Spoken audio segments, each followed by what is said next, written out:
YINKA ALASEYORI, please come to the front seat. Jókòó síwájú mi báyìí. Help me tag her to this video. Bá mi tag her to this video. Tójú bá ń ṣe pin, tí ò bá yọ ìpín yẹn kí èèyàn fi hàn ojú onímọ̀ pé nǹkan tó ń ṣe ò dáa. I'm a mother, I'm a wife. I'm a wife of a minister too. And I think it's high time we talk to you as women to women. I don't have a direct number, I would have reached out to you. See, when you started, that time there was no makeup, no hair, no earring. My husband was your #1 fan. In the car at home every time, only drew me. He's not a Yoruba man. Ẹ̀yin tèmi, arábìnrin yìí ó ti call out YINKA ALASEYORI. Ó ní wípé ó ní arábìnrin òun gangan ló nídìí àdúrà. Ó ní YINKA ALASEYORI gangan ló nídìí àdúrà o. Ó ní ó ti ń lùsì rẹ̀ already. Ó ní nígbà tí ó kọ́kọ́ bẹ̀rẹ̀ ó ní kò sí makeup, kò sí attachment, kò sí nǹkan kan. Ó ní ṣùgbọ́n báyìí ó ní kán wo gbogbo àwọn nǹkan tí YINKA ALASEYORI ń ṣe. Ẹ̀yin tèmi, arábìnrin yìí ó sọ pẹlẹbẹ ọ̀rọ̀ nínú fọ́nrán yìí, ẹ jẹ́ ká gbádùn rẹ̀. But he likes to listen to your song. Your songs bring healing. Your songs bring testimony. Your songs used to inspire us. You listen to ALASEYORI's song that time, you'll be crying. Your spirit will be lifted. But suddenly when fame came, she changed. She can even dance more than all these regular singers. And suddenly the spirituality behind her song started dropping.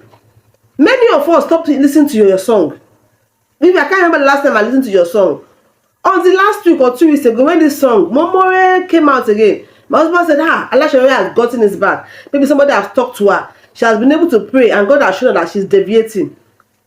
And my husband had a posting together. No, this song ministered to him. This is the ALASEYORI we used to know. Just last week here or 2 weeks ago here.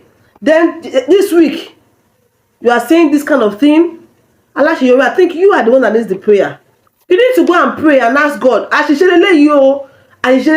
Because I don't understand. You that are a role model, people are looking up to you. You are coming to say this kind of thing as a mother. No, it's so disappointing and it's painful. Your song no longer ministers to people.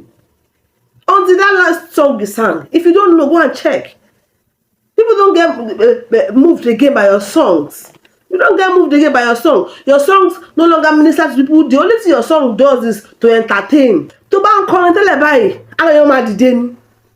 You feel goosebumps. Like, you feel like, oh God, this word is talking to you. But suddenly, I think you are the one that need prayer. Olayinka, go and sit down and pray a quiet prayer. Where have you missed it? Because you what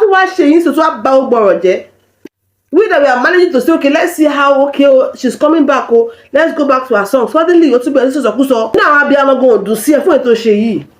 It's not your fault, you. She be watching to minister. That's what they are saying. They are working, they are doing this. That people to minister say thank you, God bless you. Ni ma sobe. Or because the minister na kidnap embe. Eni oni loro.